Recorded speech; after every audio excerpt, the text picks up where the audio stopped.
সৌভিক মজুমদার আমাদের প্রতিনিধি রয়েছেন আমাদের সঙ্গে। সৌভিক, সময় মতো চার্জশিট এনআইএ জমা দিতে পারেনি এবং সেই কারণে এনআইএ বিশেষ আদালতে এই 15 জনের জামিন হয়ে গিয়েছিল আমরা জানি। এরপর এই রায়কে চ্যালেঞ্জ করে ডিভিশন বেঞ্চে গেল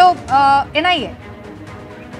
দেখো, একেবারেই তার কারণ হলো এনআইএর যে যুক্তি, সেই যুক্তি অনুযায়ী যে সাধারণ কোনো মামলা হলে সেক্ষেত্রে মামলা দায়ের হওয়ার পরে 90 দিনের মধ্যে এই চার্জশিট পেশ করতে হয়। কিন্তু যেহেতু এই বেলডাঙ্গার ঘটনার মামলায় ইতিমধ্যেই ইউএপিএ এর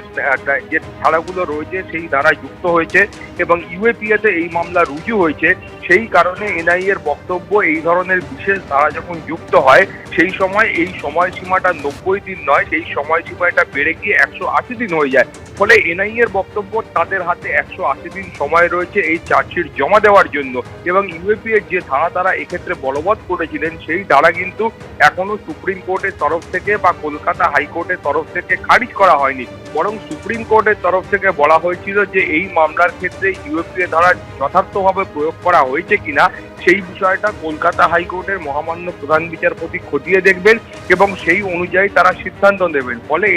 ফলে এনআইএ এর বক্তব্য হচ্ছে যে কলকাতা হাইকোর্ট বা সুপ্রিম কোর্ট তারা কেউই কিন্তু এনআইএ এর এই ইউএপিএ ধারাকে বাতিল করেননি এই বেলডাঙ্গা মামলার ক্ষেত্রে। ফলত তাদের বক্তব্য তারা কিন্তু বিশেষ আদালতে, অর্থাৎ এনআইএ এর যে বিশেষ আদালত রয়েছে সেখানে যখন এই মামলা হয় এবং 15 জনের জামিনের আবেদন মঞ্জুর করা হয় সেই সময় তারা কিন্তু মাননীয় আদালতকে তারা বারবার বলেছিলেন যে এক্ষেত্রে ইউএপিএ ধারা এখনো বলবৎ রয়েছে এবং সেই ধারার আইন অনুযায়ী এখনো পর্যন্ত তাদের হাতে 180 দিন সময় রয়েছে। ফলে এই যে অভিযুক্তরা রয়েছে এদেরকে জামিন দেওয়া সেটা কিন্তু ঠিক হবে না বা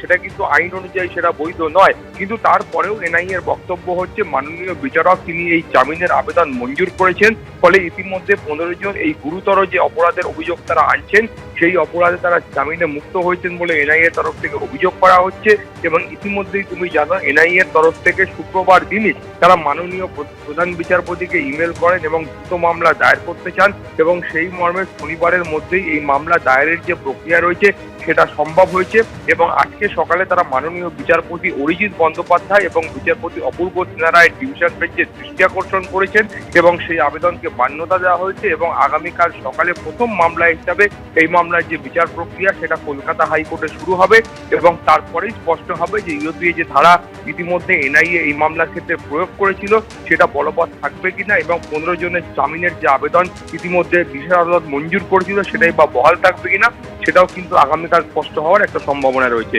কুসুমিতা। সৌভিক, ধন্যবাদ।